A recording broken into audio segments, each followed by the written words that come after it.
Hello students, welcome to my YouTube channel Krishna tuition classes. कल हमने class 9 में force and law of motion के बारे में पढ़ा था फर्स्ट वीडियो में। कल हमने फर्स्ट वीडियो में फोर्स के बारे में पढ़ा था। फोर्स कल जो हमने पढ़ा था उसमें हमने 3 बातें पढ़ी थी। पहला क्या पढ़ा था, फोर्स क्या होता है, फोर्स के इफेक्ट क्या होते हैं, बैलेंस अनबैलेंस फोर्स क्या होते हैं। फोर्स बेसिकली क्या होता है, पुश और पुल। और फोर्स के इफेक्ट्स, देखिए फोर्स के इफेक्ट्स क्या क्या हो सकते हैं किसी ऑब्जेक्ट के ऊपर। फोर्स से किसी मूविंग ऑब्जेक्ट की पोजीशन चेंज कर सकता है, उसकी डायरेक्शन चेंज कर सकता है, किसी भी ऑब्जेक्ट को रोक सकता है, किसी भी ऑब्जेक्ट को मूव करने में हेल्प कर सकता है, उसकी शेप और साइज को चेंज किया जा सकता है बाय फोर्स के थ्रू। और बैलेंस फोर्स क्या होता है, बैलेंस फोर्स मैंने ये पढ़ा था कि किसी भी बॉडी या ऑब्जेक्ट के ऊपर जो भी फोर्सेस लग रहे हैं वो क्या होने चाहिए, जीरो होने चाहिए। जब क्या होगा, बैलेंस फोर्स होगा। जब फोर्सेस जीरो नहीं होंगे, यानी कि resultant forces, all the resultant forces are not zero, these forces are called unbalance force. Newton first law क्या होता है, कोई भी बॉडी है या ऑब्जेक्ट है, यदि वो रेस्ट में है तो रेस्ट में ही रहना चाहेगी, यदि कोई यूनिफॉर्म मोशन में मूव कर रही है तो यूनिफॉर्म मोशन में ही मूव करना चाहेगी, जब तक कि हम उस पर कोई एक्सटर्नल फोर्स अप्लाई नहीं करते। एक्सटर्नल फोर्स है हमारा, वो क्या होना चाहिए, अनबैलेंस फोर्स होना चाहिए। एक्सटर्नल फोर्स अप्लाई नहीं करेंगे तब तक उसकी पोजीशन में कोई भी चेंजमेंट नहीं होगा। वो रेस्ट में है तो रेस्ट में ही रहना चाहेगी, और मोशन में है तो मोशन में ही मूव करती रहना चाहेगी। फॉर एग्जाम्पल, ये टेबल है,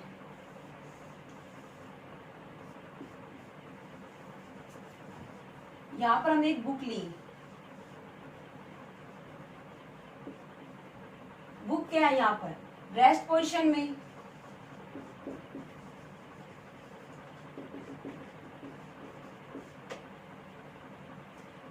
फर्स्ट में हमने क्या पढ़ा था, a body will at rest will remain at rest. देखिए बुक क्या है, रेस्ट पोजीशन में है, वो रेस्ट पोजीशन में ही रहेगी जब तक कि हम उस पर कोई एक्सटर्नल फोर्स नहीं लगाएंगे। जब मैं इस पर एक्सटर्नल फोर्स लगा दूंगी यहाँ से, तो इसकी पोजीशन क्या होगी, चेंज हो जाएगी। इसकी पोजीशन क्या हो जाएगी, ये यहाँ नीचे फॉल हो जाएगी। ये क्या हो गया कि रेस्ट से मोशन में आ गई जब एक्सटर्नल फोर्स अप्लाई किया। सेकंड एग्जांपल भी, आप और भी एग्जांपल ले सकते हैं। सेकंड में ये मैंने ग्लास लिया और इसके ऊपर एक मैंने बोर्ड लिया, यहां पर मैंने एक कॉइन रखा। अब मैंने यहां पर फोर्स अप्लाई किया, ये बोर्ड यहां से सरक के यहां आ गया और ये कॉइन सीधा यहां आ गया। यानी कि ये कॉइन रेस्ट पोजीशन में था, ये रेस्ट में ही रहना चाह रहा था, तो सीधा ये नीचे फॉल हो गया और इसकी पोजीशन चेंज हो गई। कब हो गई कॉइन की पोजीशन चेंज, जब हमने इस पर एक्सटर्नल फोर्स अप्लाई किया। यदि हम एक्सटर्नल फोर्स अप्लाई नहीं करते तो क्या होता है, इसकी पोजीशन चेंज नहीं होती, बॉडी रेस्ट में ही रहना चाहती है। सेकंड में हमने ये बोला, इन मोशन, मोशन में will continue in motion in a straight line with uniform speed until and unless external unbalance force acted on a body. यानी कि कोई बॉडी जो मोशन में है वो मोशन में ही रहना चाहेगी जब तक कि हम कोई एक्सटर्नल फोर्स उस पर अप्लाई नहीं करते। फॉर एग्जाम्पल, साइकिल चलाते हैं, बेसिकली आप सभी साइकिल चलाते हैं। आप जब साइकिल पे पैडल मारते हैं तो वो साइकिल चलती रहती है। यदि आप साइकिल पे पैडल मारना बंद कर देते हैं, कुछ टाइम बाद साइकिल स्टॉप हो जाती है। किसकी वजह से स्टॉप हो जाती है, एयर रेजिस्टेंस,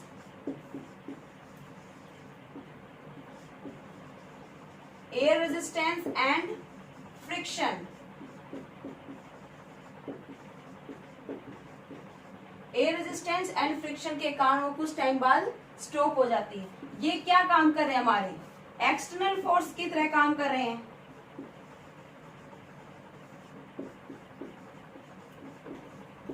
किस पर, बाईसाइकिल पर।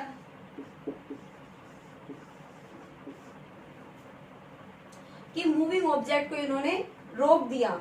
जब हमने पैडल मारने बंद किए साइकिल पर, तब एयर रेजिस्टेंस एंड फ्रिक्शन के कारण वो ऑब्जेक्ट रुक गए। न्यूटन फर्स्ट लॉ को हम और भी नामों से जानते हैं, जैसे law of inertia, Galileo law. Inertia law of inertia क्या होता है? Inertia is that the property of a body due to which it resist a change in its state of rest और यूनिफॉर्म मोशन। यानी कि resist मतलब क्या होता है? रोकना, क्योंकि पोजीशन को चेंज करने से रोकती है, रेस्ट पोजीशन को और यूनिफॉर्म मोशन को। यानी कि फर्स्ट लॉ में हमने क्या पढ़ा था? यदि कोई बॉडी रेस्ट में हो, रेस्ट में रहना चाहती है। इसी तरह इनर्शिया में भी यदि कोई बॉडी रेस्ट में हो, रेस्ट में ही रहना चाहती है। यदि यूनिफॉर्म मोशन में मूव कर रही है तो यूनिफॉर्म मोशन में ही मूव करना चाहती है, अपनी पोजीशन में चेंज नहीं करना चाहती। इनर्शिया है वो मास पे डिपेंड करता है। जो इनर्शिया होता है मास पे डिपेंड करता है। जिस भी ऑब्जेक्ट का इनर्शिया ज्यादा होगा,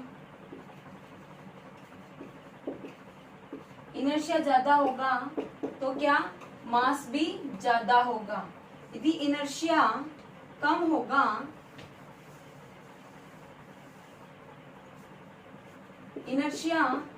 होगा, तो क्या मास भी कम होगा। देखिए इनर्शिया है वो किसी भी बॉडी या ऑब्जेक्ट के मास पर डिपेंड कर रहा है। मास क्या है? स्केलर क्वांटिटी है यहाँ पर। फॉर एग्जाम्पल अब हम दो बॉल लेते हैं,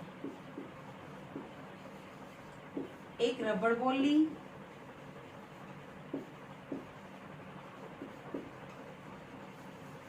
और एक क्रिकेट बॉल ली।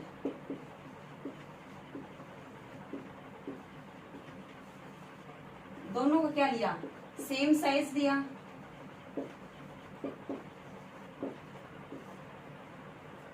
रबड़ बॉल का क्या होता है? मास कम होता है और क्रिकेट बॉल का मास लार्ज होता है। देखिए यहाँ पर क्या इनर्शिया ज्यादा है क्योंकि मास ज्यादा है। यहाँ पर मास कम है तो क्या हुआ? इनर्शिया भी कम हो गया। यानी कि इनर्शिया मेनली क्या होता है? मास पर डिपेंड करता है। किसी भी बॉडी या ऑब्जेक्ट के मास पर डिपेंड करता है। जिसका मास ज्यादा उसका इनर्शिया भी ज्यादा।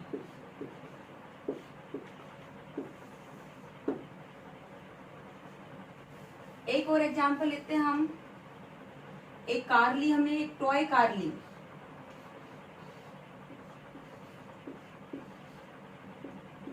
टॉय कार, एक बिग कार ली।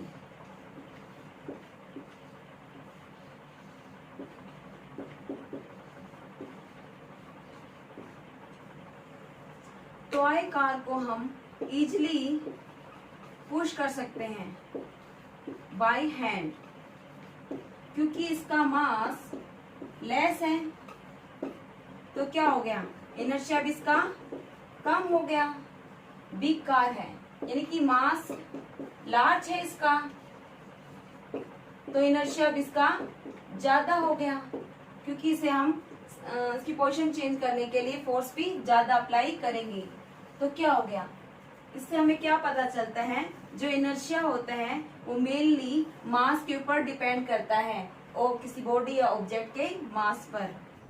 अब हम नेक्स्ट न्यूटन सेकंड लॉ के बारे में पढ़ेंगे। न्यूटन सेकंड लॉ क्या होता है? Force directly proportional to change in momentum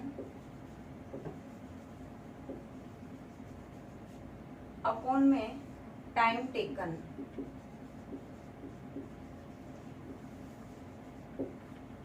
force के बारे में आप जानते हैं क्या होता है। यहाँ पे एक नई टर्म आई है, मोमेंटम।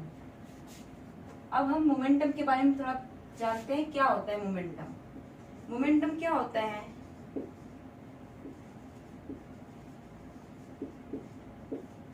Mass into velocity. इसको थोड़ा सा अच्छे से समझने के लिए हम एग्जांपल लेंगे। मैंने 2 बॉल ली, एक क्रिकेट बॉल ली, एक टेनिस बॉल ली। दोनों का इसका मास, क्रिकेट का मास है वो लार्ज है और टेनिस का जो मास है वो क्या है, स्मॉल है। अब मैंने इन दोनों को सेम स्पीड या वेलोसिटी से थ्रो किया तो तब क्या होता है, जिसका मास ज्यादा होगा उसको रोकने के लिए हमें ज्यादा फोर्स लगाना पड़ेगा, फोर्स की जरूरत पड़ेगी। जिसका मास कम है उसको रोकने के लिए फोर्स हमें कम लगाना पड़ेगा। इससे क्या, इन दोनों बातों से क्या समझ में आता है हमें, इनसे ये समझ में आता है कि the force are required to stop a moving body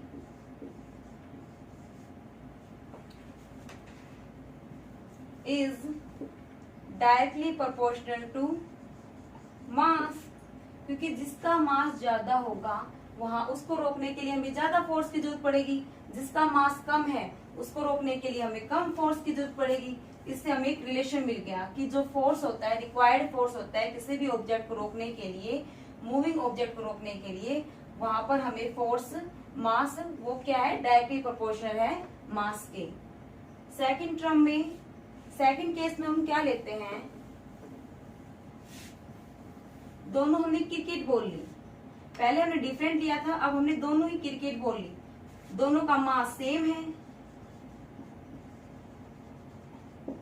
पर इसको हमने 5 मीटर पर सेकेंड, इसकी वेलोसिटी हमने 5 मीटर पर सेकेंड ली और इसकी हमने 10 मीटर पर सेकेंड क्या ली है, वेलोसिटी।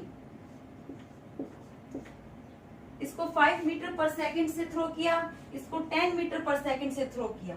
दोनों का मास तो सेम है पर वेलोसिटी दोनों की डिफरेंट ली है। तो इससे हमें क्या समझ में आता है, the force are required to stop a moving body is directly proportional to velocity। जिसकी ज्यादा वेलोसिटी है वहां पर हमें फोर्स भी ज्यादा लगाना पड़ रहा है, जिसकी वेलोसिटी कम है वहां पर हमें फोर्स कम लगाना पड़ रहा है। इन दोनों केस में, इन दोनों बातों से पहले में हमने क्या पढ़ा था, जो रिक्वायर्ड फोर्स है डायरेक्टली प्रोपोर्शनल टू मास पढ़ा था। सेकंड में हमने क्या पढ़ा, जो रिक्वायर्ड फोर्स है वो डायरेक्टली प्रोपोर्शनल टू वेलोसिटी। इन दोनों बातों से क्या कंक्लूजन निकलता है, जो कोई भी बॉडी मोशन में है उसमें हमें 2 टर्म्स मिलती है, मास और वेलोसिटी। फिर हमें एक अनदर टर्म मिलती है, मोमेंटम। उन दोनों कंक्लूजन से हमें एक अनदर टर्म गिवन होती है, मोमेंटम, जिसमें मास भी होती है और वेलोसिटी भी होती है। और every body possesses a momentum.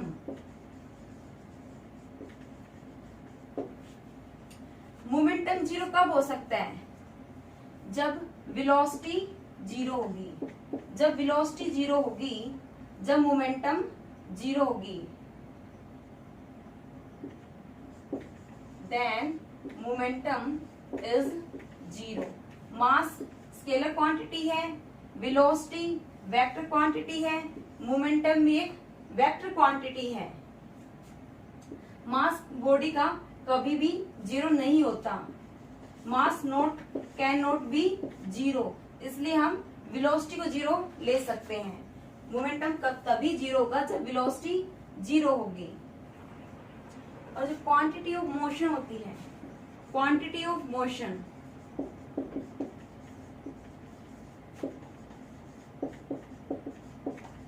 वो डिपेंड करती है मास पे एंड वेलोसिटी पे।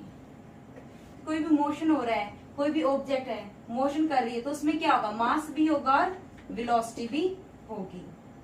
और मोमेंटम की एसआई यूनिट क्या होगी, मास की एसआई यूनिट क्या होती है, किलोग्राम, और वेलोसिटी की मीटर पर सेकंड। अब इस टर्म को हम मैथमेटिकल फॉर्म में लिखते हैं कि इसकी जो वेलोसिटी है u है, इसकी वेलोसिटी v है। u क्या है, इनिशियल वेलोसिटी, v क्या है पर final velocity. f is directly proportional to m, mass तो दोनों में सेम है, v माइनस में u अपॉन में t, v फाइनल ये इनिशियल। आपने रिलेशन मोशन चैप्टर में पढ़ा होगा, एक्सेलरेशन क्या होता है, चेंज इन वेलोसिटी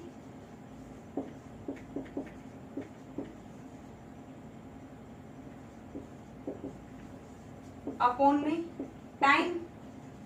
वेलोसिटी क्या होती है, displacement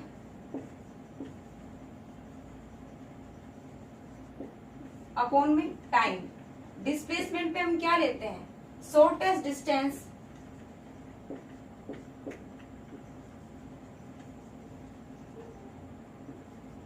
between 2 point.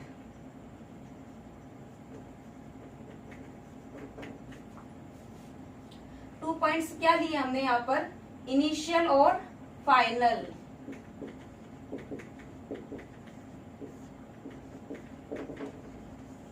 Initial final के बीच की जो शॉर्टेस्ट डिस्टेंस होती है वही डिस्प्लेसमेंट कहलाती है। उसी से ये टर्म हमने यहाँ ली है। तो फिर क्या हो गया यहाँ पर, वेलोसिटी अपॉन टाइम क्या हो गया, acceleration. F is directly proportional to m a। Proportionality का सिंबल हटाने के लिए हम यहाँ पर कांस्टेंट k रिप्रेजेंट करेंगे। यहाँ पर हमें एक्सेलरेशन a क्या हो गया, फोर्स अपॉन में मास। यहाँ पर हमने k की वैल्यू 1 ली है। जो एक्सेलरेशन है वो क्या हो गया, डायरेक्टली प्रोपोर्शनल टू फोर्स हो गया, और जो एक्सेलरेशन है वो इनवर्सली प्रोपोर्शनल टू मास हो गया। जब मास हाफ होगा, when mass half then acceleration क्या होगा, डबल किसके, फोर्स के, कि डबल फोर्स हो जाएगा। एक्सेलरेशन है वो किसके बराबर हो जाएगा, डबल फोर्स के हो जाएगा। जो हमने यहाँ पर एक एक्सेलरेशन टर्म पढ़ी, एक्सेलरेशन क्या है, वेक्टर क्वांटिटी है।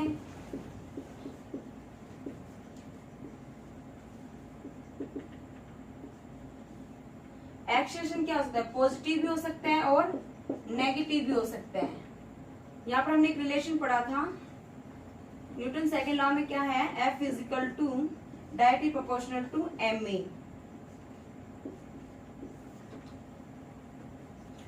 ma। नेगेटिव एक्सेलरेशन कब होगा, जब फोर्स नेगेटिव होगा।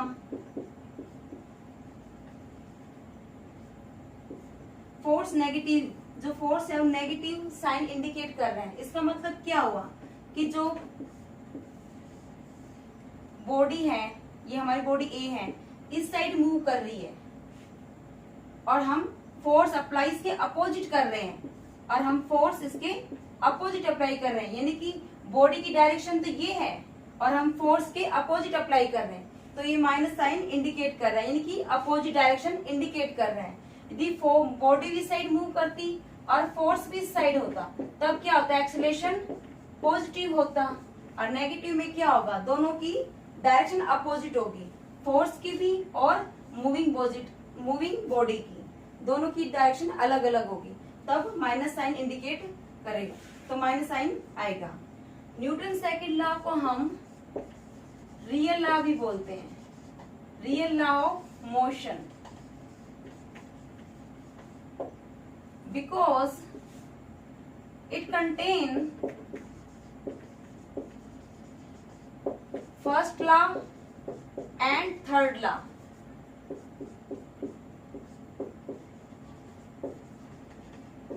ऑफ मोशन, इसलिए हम इसे न्यूटन सेकंड लॉ भी बोलते हैं, जो कि आप हायर क्लास में पढ़ोगी, 11th क्लास में, ये अभी आपके सिलेबस में नहीं है। अब न्यूटन सेकंड लॉ की एप्लीकेशन के बारे में डिस्कस करते हैं। First, a cricket player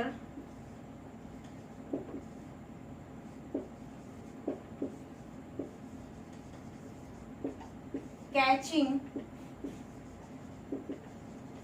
a ball. Application, a cricket player catching a ball. Second law कहाँ एप्लीकेबल हो रहा है इसमें, जब कोई बॉल, क्रिकेट का गेम सभी ने देखा होगा, जब क्रिकेट की बॉल को हम कैच करते हैं, प्लेयर होता है क्रिकेट की बॉल को कैच करता है, वो अपने हाथों को ऐसे नहीं, वो धीरे धीरे ऐसे कैच करता है उसको। उसका मतलब क्या हुआ वहां पर, वो यानी कि मोमेंटम हमने क्या पढ़ा था, मास इनटू वेलोसिटी। यहाँ पर इसकी क्या, वो वेलोसिटी को जीरो करना चाह रहा है, इनकी मोमेंटम को रिड्यूस करना चाह रहा है। मोमेंटम रिड्यूस कब होगा, जब वेलोसिटी जीरो होगी। मास तो कभी भी जीरो नहीं हो सकता, तो क्या वेलोसिटी ही जीरो हो सकती है मोमेंटम को रिड्यूस करने के लिए। वो एक बार यहाँ कैच कर रहा है, वो ऐसे से लेके आता है, उसके साथ क्या हो रहा है, टाइम इंक्रीज हो रहा है। वेलोसिटी क्या पढ़ी थी आपने, डिस्प्लेसमेंट अपॉन टाइम, यानी कि टाइम इंक्रीज हो रहा है, यानी टाइम इंक्रीज हो रहा है तो वेलोसिटी क्या हो रही है, डिक्रीज हो रही है, क्योंकि वेलोसिटी और टाइम के बीच में क्या रिलेशन बन रहा है, इनवर्सली का रिलेशन बन रहा है। तो जब टाइम इंक्रीज हो रहा है तो वेलोसिटी क्या हो रही है, डिक्रीज हो रही है, जिससे हमें इंजरी कम होती है। यदि हम टाइम इंक्रीज ना हो, यदि टाइम इंक्रीज ना हो तो क्या होगा, ज्यादा हर्ट होगा हमें इस बॉल से, हम इसे डायरेक्ट कैच करेंगे क्योंकि मोमेंटम एकदम से रिड्यूस हो रहा है। यदि टाइम के साथ मोमेंटम धीरे धीरे रिड्यूस होगा तो वहां पर क्या होगा, फोर्स भी कम लगेगा, उसे हम इजिली पकड़ पाएंगे और हमें चोट भी कम लगेगी। Use of seat belt in car, देखिए हम ड्राइविंग करते हैं तो अभी बोला जाता है कि आप सीट बेल्ट लगाया करो, क्योंकि इससे हमें चोट लगने का कम होता है। यदि हम सडनली कोई कार है वो फास्ट वेलोसिटी से मूव कर रही है, स्पीड या वेलोसिटी से मूव कर रही है, तो हम सडनली ब्रेक लगाते हैं, तो हम क्या होता है, हम आगे की तरफ झुकते हैं। यदि सीट बेल्ट नहीं होगी तो हम डायरेक्ट एकदम से झुक जाएंगे वहां पर और हमें चोट जल्दी लग जाएगी। यदि हम सीट बेल्ट पहने रखते हैं तब हम एकदम से ब्रेक लगाते हैं तो हम सडनली फॉल नहीं होते, हम थोड़ा टाइम मिल जाता है फॉल होने के लिए, जिससे क्या होता है, मोमेंटम वहां पर रिड्यूस हो जाता है और हमें फोर्स भी कम लगाना पड़ता है अपने आप को बैलेंस करने के लिए। अब हम न्यूटन थर्ड लॉ के बारे में पढ़ेंगे। To every action there is equal and opposite reaction. यहाँ पर हमें दो टर्म मिली है, एक हो गई एक्शन, एक हो गई रिएक्शन। एक्शन क्या होता है, एक्शन में क्या होता है, फर्स्ट बॉडी सेकंड बॉडी पे फोर्स लगाए, और रिएक्शन में सेकंड बॉडी फर्स्ट बॉडी पे फोर्स लगाए। इससे क्या हो गया, ये इक्वल एंड अपोजिट हो गए, ये इस साइड लगा रही, ये इस साइड लगा रही, बैलेंस हो रहा है, यहाँ पर इक्वल एंड अपोजिट हो गए। न्यूटन थर्ड लॉ की एप्लीकेशन,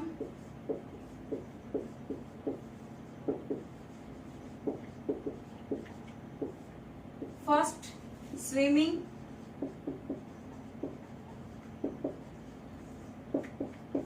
जब हम स्विमिंग करते हैं तब क्या होता है, हम अपने हाथों के थ्रू जो पानी होता है उसे पीछे की तरफ धकेलते हैं, और जो वाटर होता है वो हमें आगे की तरफ धकेलता है, यानी कि एक्शन और रिएक्शन इक्वल एंड अपोजिट हो गए। तो वहां पर क्या न्यूटन थर्ड लॉ अप्लाई हो रहे हैं, जिसके कारण हम आगे की तरफ मूव कर पा रहे हैं पानी में।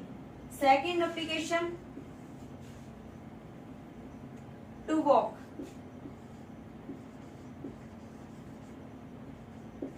चलने में भी, यानी कि हम ग्राउंड पे जो फोर्स लगाते हैं वो क्या होता है, ग्राउंड पे जो फोर्स लगाते हैं वो क्या है, एक्शन। और फुट के द्वारा, फुट के थ्रू जो फोर्स लगाते हैं वो क्या हो गया, रिएक्शन। तभी तो हम चल पाते हैं। एक हमें आगे की तरफ करता है, यानी कि इक्वल एंड अपोजिट फोर्स लग रहा है, जिससे हम चल पा रहे हैं। ए रिकॉइल ऑफ गन, इसमें क्या है, गन है हमारे पास। जब हम ट्रिगर से इसको प्रेस करते हैं तब क्या होता है, गन में से जो बुलेट होती है वो आगे की तरफ जाती है, कि वहां पर कौन सा फोर्स लग रहा है, कौन सा फोर्स लग रहा है वहां पर, एक्शन। बुलेट पे जो फोर्स लग रहा है वो कौन सा फोर्स लग रहा है, एक्शन। जब एक्शन हुआ तब हम जब ट्रिगर दबाया, बुलेट आगे चली गई, तो पीछे की तरफ गन बैकवर्ड की तरफ थोड़ा सा आती है, तो उस पे कौन सा फोर्स लग रहा है, गन पे, रिएक्शन। क्या हो गया, इक्वल एंड अपोजिट हो गए। एक्शन इधर लग रहा है, रिएक्शन इधर लग रहा है, यानी कि क्या हो गया, action and reaction are equal and opposite. तो क्या है, न्यूटन थर्ड लॉ को ये ओबे कर रहा है। आज के लिए इतना ही। आज हमने सेकंड वीडियो में न्यूटन के लॉ पढ़े हैं, तीनों लॉ पढ़े हैं, मोमेंटम के बारे में पढ़ा है और उनकी एप्लीकेशंस के बारे में पढ़ा है। कल हम कंजर्वेशन ऑफ मोमेंटम और इनके बेसिस पे न्यूमेरिकल डिस्कस करेंगे। Thank you.